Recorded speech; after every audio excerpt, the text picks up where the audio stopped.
Sür Cabir yollar sənindir, Nolan ki seriyası sənə zor yaraşır. Bütün camaat səndən danışır, Mərdəkən Şuvalan həmçinin Bakı. Sənin sürüşün laf edir ləzzət, İnanmıram sənə baxan bezər.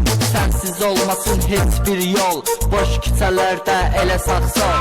Yollar tozlu, beyin dumandır, Cabiri keçmək qadağandır. Sükanda sürüşün dəymə amandır, tez hərəkətlər zaman dayandı. Qəti qorxusu yox sükanda Cabir, İki təkər eləmək, gözdən itmək. Bunların hamısı riskdir, təhlükə keçir 2-dən 3-ə, 3-dən 2-yə. Sürənə dəxil yox, qanun qayda, heç fərqi də yox qışda, yayda. Sürən odur ki, Cabir kimi sürə, sürə bilmirsə, sükanı tərk edə. Cabir nolu ki, yolların bəzəyi, polislərin olursan sən əzəli. Qabaq 12 barmaq bir gəzəri, toy kartejin sənsən bəzəyi. Maşını aşırtdın, zor elədin, arxanca danışanlar elə elədi.